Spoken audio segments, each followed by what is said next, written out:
दोस्तों, स्वागत है आपका अपने यूट्यूब चैनल में। दोस्तों, आज मैं आपके साथ एक पुराने साल का जो ग्राम विकास अधिकारी का पेपर है, वो शेयर करना चाहती हूँ। दोस्तों, आप सभी जानते हैं कि हम जो पेपर की तैयारी करते हैं, उसमें पुराने साल के जो पेपर होते हैं, वो बहुत ज़्यादा हेल्पफुल होते हैं, क्योंकि उसके बेस पे ही हम एक समझ पाते हैं कि किस तरह से हमें आगे की रणनीति बनानी है, कैसे हमें तैयारी करनी है। तो वो हमारे लिए काफ़ी मददगार साबित होते हैं। तो दोस्तों, मुझे लगा कि मुझे आपकी मदद करनी चाहिए, तो इसलिए मैंने ये पुराने साल का पेपर जो 2019 का है मेरे पास पड़ा हुआ था। तो मुझे लगा आपको 18-19 का पेपर है ये, तो मुझे आपसे शेयर करना, मैंने सोचा आपकी मदद हो जाएगी, तो इसलिए मैंने ये वीडियो आपके लिए ही बनाई है। तो ज़रूर दोस्तों, आप इसको पूरा एंड तक ज़रूर देखिएगा। इसमें कुछ महत्वपूर्ण प्रश्नों को मैं आपको बताऊंगी। तो फ़िलहाल तो ये हिंदी से शुरू है। इसमें कुछ 20 प्रश्न करके हिंदी से पूछे गए हैं। हर हर जो पैटर्न है उसमें जो हर पोर्शन होता है हमारा, उससे प्रश्न पूछे जाते हैं। तो हिंदी से यहाँ पे 20 प्रश्न रखे गए हैं। तो दोस्तों, आपको यदि मेरा ये प्रयास अच्छा लगे तो प्लीज़ चैनल को लाइक, शेयर और सब्सक्राइब ज़रूर कीजिएगा और अपने दोस्तों से शेयर कीजिएगा। तो चलिए दोस्तों, बिना टाइम गवाए हम शुरुआत करते हैं। सबसे पहला प्रश्न है हमारा कि मधुर मधुर मेरे दीपक जल में अलंकार है।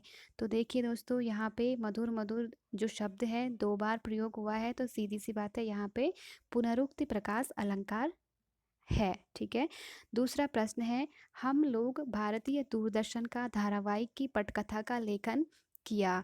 तो जो हमारे यहाँ पे मनोहर श्याम जोशी हैं, उत्तराखंड के कवि हैं, लेखक हैं, उन्होंने हम लोग एक बहुत पहले भारतीय दूरदर्शन का एक धारावाहिक आता था, उसकी पटकथा लिखी थी मनोहर श्याम जोशी जी ने। ठीक है। अगला प्रश्न है, अवनी शब्द का विलोम है। तो देखिए दोस्तों, जो अवनी शब्द है वो पृथ्वी का पर्यायवाची है, धरती का पर्यायवाची है, और उसका यहाँ पे एक ही विलोम हो जाएगा, अंबर। ठीक है। अगला प्रश्न है, सख्यैश्वर्य शब्द में कौन सी संधि है। तो दोस्तों, सख्यैश्वर्य जो शब्द है उसमें सखी धन ऐश्वर्य, यानी कि ई और आई का मेल से यौ वर्ण हमें प्राप्त हो जाएगा। तो सीधे सीधे बात है कि इसमें यण संधि हमारी हो जाएगी। इसका सही ऑप्शन है बी। ठीक है। अगला है पांचवा प्रश्न है, द्वितीय विश्व हिंदी सम्मेलन कब और कहाँ संपन्न हुआ। तो दोस्तों, इसका सही ऑप्शन हो जाएगा आपका, इसका सही आंसर हो जाएगा ऑप्शन ए। 28 से 30 अगस्त 1976 में मॉरिशस में दूसरा विश्व हिंदी सम्मेलन हुआ था। और अगर पहला पूछा जाए तो पहला भारत में हुआ था, नागपुर में। अगला प्रश्न है हमारा, बैठक में उपस्थित व्यक्तियों के पदानुसार नाम, उनकी राय का पूरा विवरण सहित कार्यसूची में रेखांकित कार्यों पर हुए विचार विमर्श का संक्षिप्त विवरण कहलाता है। तो दोस्तों, इस प्रकार का विवरण को कार्यवृत्ति कहते हैं, जिसमें संपूर्ण विवरण आपका एक समरी के रूप में दिया हुआ रहता है। ठीक है। अगला प्रश्न है, करदम का पर्यायवाची शब्द है। तो दोस्तों, करदम का पर्यायवाची हो जाएगा कीच। आठवां प्रश्न है हमारा, अर्थ के आधार पर वाक्य के भेद, वाक्य भेद है। तो यहाँ पे आपको 4 ऑप्शन दिए हैं, सरल वाक्य, संयुक्त वाक्य, मिश्रित वाक्य, विस्मयादिबोधक। तो ये देख लीजिए दोस्तों, अर्थ के आधार पर यहाँ पर एक ही भेद है, विस्मयादिबोधक। यदि अगर आपके पास पूछा जाए कि रचना के आधार पर कितने भेद होते हैं, तो ये जो 3 भेद आपको दिखाई देते हैं, दे रहे हैं, वो रचना के आधार पर हैं 3 भेद, और अर्थ के आधार पर टोटल 8 भेद हैं। ठीक है। तो विस्मयादिबोधक यहाँ पे उसका भेद है अर्थ के आधार पे। अगला प्रश्न है, गरल सुधा रिपु करहि मिताई लोकोक्ति का अर्थ है। दोस्तों, सबसे पहले इसका अर्थ देख लेते हैं। गरल का मतलब होता है विष। ठीक है। और सुधा का मतलब होता है अमृत। तो यहाँ पे 2 विपरीत चीज़ें बताई गई हैं। तो सीधे सीधे यहाँ पे आंसर है 2 विरोधी स्वभाव वालों का मिलन। मिताई का मतलब होता है मिलन हो रहा है, रिपु मतलब शत्रु। तो 2 अलग अलग स्वभाव के जो लोग हैं, वो यहाँ पे मिलने की बात कही गई है। तो सीधे सीधे इसका आंसर सी हो जाएगा। ठीक है। अगला है 10वां, हिंदी शब्दकोश में त्र किस वर्ण के बाद आता है। तो दोस्तों, शब्दकोश से भी यहाँ पे हमेशा प्रश्न बनते हैं कि शब्दकोश में हमें ये देखना आना चाहिए। इस पर मैं आपके लिए अलग सा वीडियो बनाऊंगी। यदि आप चाहते हो तो प्लीज़ कमेंट बॉक्स में ज़रूर बताइएगा कि आपको शब्दकोश में शब्दों को वर्णों को किस प्रकार देखा जाता है। इस पर वीडियो आप चाहते हो या नहीं चाहते हो, इस पर आप कमेंट करके ज़रूर बताइएगा। मैं आपको वीडियो बना करके अपलोड करवा दूंगी, ठीक है। तो देखिए दोस्तों, इसमें कह रहा है कि त्र जो है वो किस वर्ण के बाद आता है। तो सीधे सीधे त्र जो है वो त वर्ण के बाद आता है, ठीक है। क्योंकि त्र जो बनता है वो आपका बनता है त और र को मिला करके, ठीक है। त हलंत हो जाएगा, तो त और र को मिला के बनता है त्र। तो इस तरह से ये ए ऑप्शन सही हो जाएगा, ठीक है। किसी मुद्दे पर लेख लिखने में उस ताजी घटना का उल्लेख करना जिसके कारण वह मुद्दा चर्चा में आया कहलाता है। तो इसको न्यू पे कहा गया है, डी ऑप्शन सही हो जाएगा। अगला प्रश्न है हमारा, अब चला जाए यह वाक्य है। तो दोस्तों सीधे सीधे इसमें भाव आपका प्रकट हो रहा है, तो ये भाववाच्य हो जाएगा, ठीक है। भाव की प्रधानता जहाँ हो वो भाववाच्य होता है, जहाँ कर्म की हो वहाँ कर्मवाच्य, और जहाँ कर्ता की प्रधानता हो वहाँ कर्तृवाच्य होता है। तो इसका ऑप्शन बी सही है, ठीक है। 13वां प्रश्न है, औलाद किस भाषा का शब्द है। तो दोस्तों औलाद अरबी भाषा का शब्द है। अगला प्रश्न है, निम्नलिखित में से किस कवि को ज्ञानपीठ पुरस्कार नहीं मिला है। तो दोस्तों यहाँ पे जो सुमित्रा नंदन पंत है उनको भी ज्ञानपीठ मिला है, वो सबसे पहला हिंदी भाषा के लिए मिला था इनको।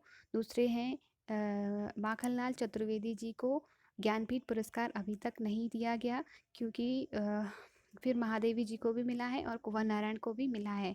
माखनलाल चतुर्वेदी जो हैं वो साहित्य अकादमी पुरस्कार पाने वाले पहले व्यक्ति थे, तो उन्हें ज्ञानपीठ पुरस्कार नहीं मिला है, ठीक है।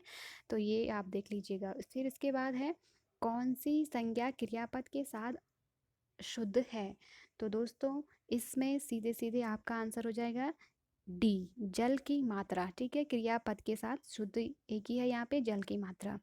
अगला है, निम्नलिखित में से किस रचनाकार को महापंडित की उपाधि से विभूषित किया गया है। तो महापंडित राहुल सांकृत्यायन जी को कहा जाता है, ठीक है। क्योंकि इन्होंने बौद्ध धर्म ग्रहण कर लिया था, जिसके बाद इनका नाम परिवर्तन करके राहुल सांकृत्यायन हो गया। वैसे इनका मूल नाम केदार पांडे है, ठीक है। अगला प्रश्न है 17वां, वह खंबा गिर जाएगा, इस पंक्ति में कौन सा विशेषण है। तो देख लीजिए दोस्तों, वह खंबा निश्चयवाचक सर्वनामिक विशेषण हो जाएगा। वह क्या है, सर्वनाम है, और तो ये निश्चयवाचक सर्वनामिक विशेषण हो जाएगा। अगला प्रश्न है हमारा, हिंदी भक्ति साहित्य में अष्टछाप क्या है। तो दोस्तों अष्टछाप 8 कवियों का एक समूह हुआ है, जिसे अष्टछाप के नाम से जाना जाता है। 1565 में इसकी स्थापना विट्ठल नाथ जी के द्वारा की गई थी, ठीक है। अगला प्रश्न है हमारा 19, ऐसा पद जो क्रिया या संज्ञा की विशेषता न बताकर एक वाक्य या पद का संबंध दूसरे वाक्य या पद से जोड़ता है, वह शब्द कहलाता है। तो दोस्तों इसमें आंसर है समुच्चय बोधक। जो इनके जो सिंबल होते हैं और इस तरह के जो शब्द होते हैं, किंतु ये जो शब्द होते हैं ये एक एक शब्द को दूसरे शब्द से जोड़ने के काम करते हैं, तो इनको कहते हैं समुच्चय बोधक, ठीक है। अगला पद है, अनेकार्थी शब्द उत्सर्ग का संबंध है। तो एक शब्द है यहाँ पे उत्सर्ग, तो ये अनेकार्थी शब्द में इसका संबंध हो जाएगा दान से, ठीक है। तो डी इसका सही ऑप्शन हो जाएगा। अगला हमारा है, तो दोस्तों मैंने कहा था कि आपको हिंदी से 20 प्रश्न पूछे जाएंगे, तो हमारे हिंदी के 20 प्रश्न यहाँ पे कंप्लीट हुए। इसके अतिरिक्त कुछ यहाँ पे हम 2-4 और क्वेश्चन देख लेते हैं। दोस्तों वीडियो बहुत लंबा हो जाएगा, इसलिए मैं एक ही वीडियो में इतने सारे क्वेश्चन कवर नहीं कर पाऊँगी। तो दोस्तों इसमें कुल 150 प्रश्न पूछे गए थे, तो यहाँ मैं अभी 20-25 ही करा पाऊँगी। दूसरे वीडियो में मैं इससे आगे के प्रश्न आपको दिला दे दूँगी।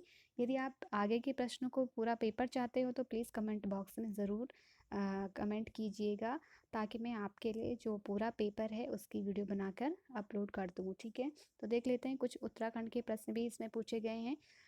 21वां प्रश्न है हमारा, कुमाऊँ में चंद शासन का जन्मदाता था। तो कुमाऊँ में चंद शासन का जो जन्मदाता था वो है आपका सोमचंद, ठीक है। इसका सही आंसर है सोमचंद। दोस्तों ये जो मैं आंसर आपको बता रही हूँ, ये ऑप्शन जो आंसर की आई थी उसके आधार पर बता रही हूँ। तो आप इसे देख लीजिएगा। फिर है 22वां क्वेश्चन है, आधा राज्य अंग्रेजों के कब्जे में जाने के पश्चात गढ़वाल नरेश सुदर्शन शाह ने अपनी राजधानी श्रीनगर से कहाँ स्थापित की थी? तो दोस्तों हम सभी जानते हैं कि उन्होंने अपनी राजधानी टिहरी स्थानांतरित कर दी थी। ठीक है। अगला प्रश्न है, सन 1926 में कृपाराम मिश्र ने कोटद्वार में किस पत्रिका की शुरुआत की थी? तो इन्होंने जो पत्रिका शुरू की थी वो है गणदेश। ठीक है। अगला प्रश्न है, भगत जवाहर मल का नाम संबंधित है? तो दोस्तों इन्होंने कूका विद्रोह में भाग लिया था, तो इसलिए कूका विद्रोह से संबंध है। 25वां प्रश्न है हमारा, उत्तराखंड में किस शासन को स्वर्ण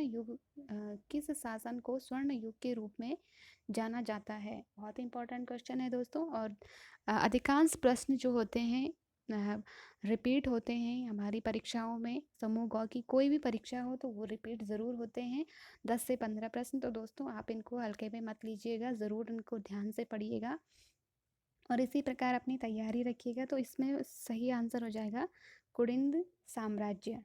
सॉरी दोस्तों, कत्यूरी। इसका सही आंसर है कत्यूरी साम्राज्य को जो स्वर्ण युग के रूप में जाना जाता है। ठीक है, ऑप्शन ए सही हो जाएगा इसका। तो दोस्तों आपको ये वीडियो कैसा लगा और इसके आगे के प्रश्न को भी अगर आप चाहते हैं तो मुझे आप कमेंट बॉक्स में लिख के ज़रूर बताइएगा, ताकि मैं आपको आगे के प्रश्न भी